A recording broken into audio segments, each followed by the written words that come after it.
Hello friends, అందరూ ఎలా ఉన్నారు? బాగున్నారని అయితే చాలా బాగున్నానండి.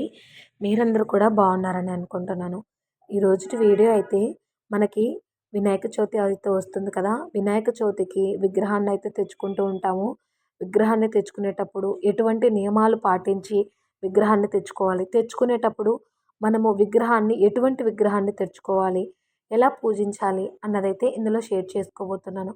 ఎక్కడ స్కిప్ చేయకుండా చూస్తారని అనుకుంటున్నాను. మీ అందరికీ కూడా ఉపయోగపడుతుందండి.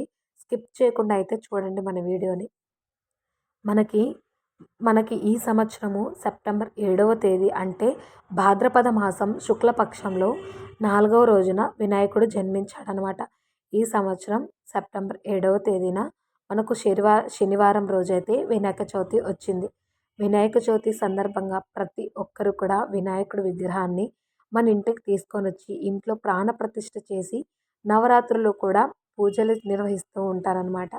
9 రోజులు కూడా పూజలు చేస్తూ ఉంటారు. అయితే ఈ వినాయక చవితి రోజున ఏ సమయాన ఆ వినాయకుడిని పూజించాలి అంటే, మనకి ఆ గణేశుడు మధ్యాహ్న సమయంలో జన్మించాడు. కాబట్టి ఈ శనివారం రోజు మనము పూజ చేసేటప్పుడు మధ్యాహ్న సమయంలో 11 గంటల నుండి 1 గంట సమయంలో అయితే వినాయకుడిని విగ్రహం పెట్టుకొని పూజించాలి. వినాయకుడిని మనము ముందుగా ఇంటికి తెచ్చుకునేటప్పుడు ఏవేవి చూసుకొని ఇంటికి తెచ్చుకోవాలి అంటే, మనము వినాయకుడిని కొనేటప్పుడు కొన్ని విషయాలైతే మనసులో పెట్టుకొని వినాయకుడిని అయితే తెచ్చుకోవాలండి. మనము అలా తెచ్చుకున్నట్లయితే ఎంతో మంచి అయితే జరుగుతుంది. అలా తెచ్చుకోకుండా పూజించినట్లయితే ఎన్ని పూజలు చేసినా కూడా మనకైతే ప్రతిఫలం అనేది ఉండదన్నమాట. అలాంటప్పుడు ఎటువంటి నియమాలు పాటించి తెచ్చుకోవాలి. గణేశుని విగ్రహాన్ని కొనుక్కునేటప్పుడు తొండం ఎడమ వైపుగా వంగి తెచ్చుకోవాలండి. ఎడమ వైపుగా వంగి ఉండేటట్లుగా చూసుకొని తెచ్చుకోవాలి. అలా తెచ్చుకున్నట్లయితే మనకి ఏదైనా ఆర్థికంగా ఉన్నట్లయితే సమస్యలు అవన్నీ కూడా తొలగిపోతాయి. తొండము కుడివైపు ఉన్నట్టయితే అలాంటి విగ్రహాన్ని అయితే తెచ్చుకోకూడదండి. అలాంటి విగ్రహాన్ని అస్సలు కొనకూడదనమాట. అలాగే గణేశుడు భంగిమలో ఏ భంగిమలో ఉంటే తెచ్చుకుంటే మంచిది అనేది కూడా ఇందులో చూద్దాము. ఒక చేతిలో లడ్డు ఉండాలి. రెండో చేతిలో ఆశీర్వాదం ఇస్తున్నట్లుగా అయితే ఉండాలి. వినాయక చవితి రోజున ఇంట్లో పూజ చేసేటప్పుడు మనము ఇంటికి ఈశాన్య దిశలో వినాయకుడిని విగ్రహాన్ని ప్రాణప్రతిష్ఠ చేస్తే మాత్రము ఎంత మంచి ఫలితం వస్తుందంటే అంత మంచి ఫలితం వస్తుందండి. 21 రకాల పత్రితో వినాయకుడిని పూజించాలి. 21 పత్రాలతో వినాయకుడిని వినాయక చవితి రోజు పూజించినట్లయితే సకల సంపదలు మన ఇంటికి చేకూరుతాయన్నమాట. అలాగే ఏ పని తలపెట్టినా కూడా మంచి జరుగుతుందండి. వినాయకుడిని పూజించాలన్నమాట. అలాంటి 21 పత్రాలతో కలిపి మనం చేసే పూజలో వినాయకుడిని విగ్రహం ఒకటి మాత్రమే ఉండాలండి. అంతేకాని ఒకటి కంటే ఎక్కువ విగ్రహాలు అస్సలు ఉంచకూడదు. మనం తెచ్చుకునే విగ్రహము ఎరుపు రంగును కానీ పసుపు రంగులో కానీ ఉండాలి. ఇలాంటి రంగులలో ఉన్న వినాయకుడిని మనం కనుక పూజిస్తే ఎటువంటి సమస్యలున్నా కూడా తొలగిపోతాయి. మనం ఇక్కడ గమనించాల్సింది ముఖ్యంగా ఏంటి అంటే, మట్టి వినాయకుడిని పూజించాలండి. మట్టి వినాయకుడిని పూజిస్తే అంతా మంచి జరుగుతుంది. నలుపు రంగు విగ్రహాలు అలాగే అలాంటి వాటిని మనం అస్సలు కొనకూడదు. అలాంటి వాటిని కొన్నాము అంటే నెగిటివ్ ఎనర్జీ మనల్ని ఆకర్షిస్తుందన్నమాట. నలుపు రంగులో ఉన్నవైతే. అలాగే గణేశుని విగ్రహాన్ని గంగా జలంతో శుద్ధి చేసిన తర్వాత పూజ అయితే ప్రారంభించాలి. 9 రోజుల పాటు వినాయకుడి విగ్రహాన్ని ఇంట్లో ఉంచుకోవచ్చండి. వీలు లేకుండా ఉన్నట్లయితే 9 రోజులు ఇంట్లో అస్సలు ఉంచకండి.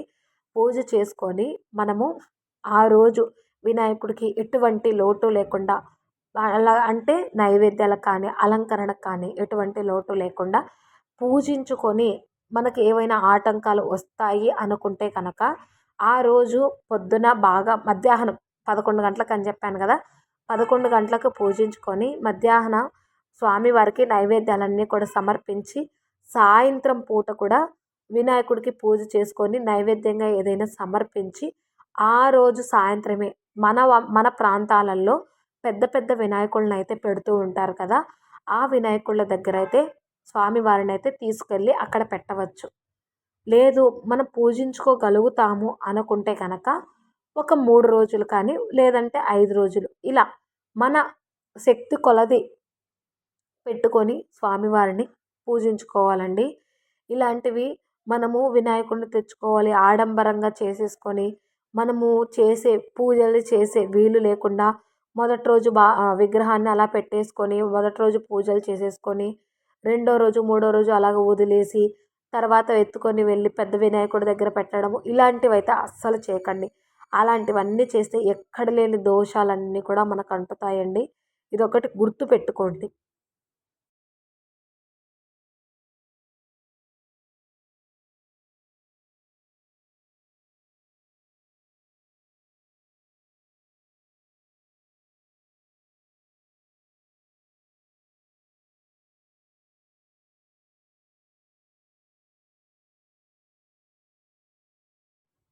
ఇవన్నీ కూడా కొందరికి తెలిసే ఉంటాయి. తెలియని వాళ్ళ కోసమైతే చెప్తున్నానండి నిజంగానే.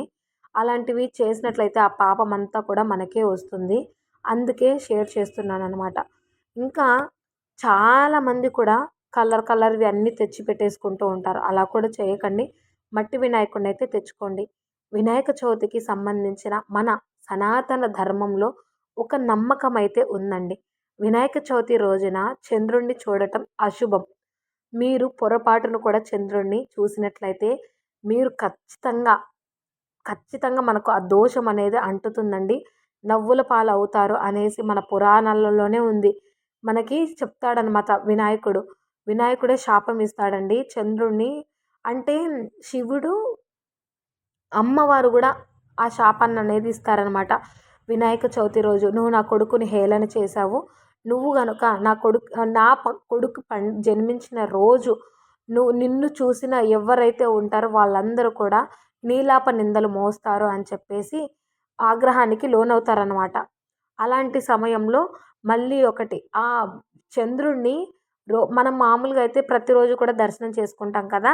అలా కాకుండా ప్రతిరోజు కాకుండా నా కొడుకు జన్మించిన రోజు మాత్రమే నిన్ను ఎవరైతే చూస్తారో వారు నీలాప నిందలకు గురవుతారు అని చెప్పేసి శాపం అయితే పెడతారనమాట చంద్రుడికి. వినాయక చవితి రోజు ఆ రోజు సాయంత్రం చంద్రుడిని ఎవ్వరు కూడా దర్శించుకోవద్దు. పొర్రపాటును కూడా అండి. అలా చూసినట్లయితే మనకైతే ఆ దోషం అనేది అంటుకుంటుంది. వినాయక చవితి రోజున ఇంట్లో పూజ చేసేటప్పుడు మీకు ఎలాంటి మంత్రాలు కూడా రాకపోయినా పర్వాలేదండి. భక్తి శ్రద్ధలతో ఈ మంత్రాన్ని జపిస్తే గనక ఇంట్లో పూజ చేసుకోండి. ఓం అందరికీ కూడా మంచే జరగాలనుకుంటున్నానండి. ఆ విఘ్నేశ్వరుడిని బాగా ఇంట్లో పెట్టుకొని పూజించుకొని సకల ఐశ్వర్యాలతో మీ కుటుంబం అంతా కూడా బాగుండాలని కోరుకుంటున్నాను. ఇంకా మంచి మంచి వీడియోస్ అయితే మంచి మంచి వీడియోస్‌తో అయితే మీ ముందుకొచ్చేస్తాను. ఎక్కడ స్కిప్ చేయకుండా చూడండి. వీడియో నచ్చితే లైక్ చేసి, షేర్ చేసి, కామెంట్ చేయండి. సబ్స్క్రైబ్ చేసుకోవడం మాత్రం మర్చిపోద్దండి. Thanks for watching. మరొక మంచి వీడియోతో మళ్ళీ కలుద్దాం.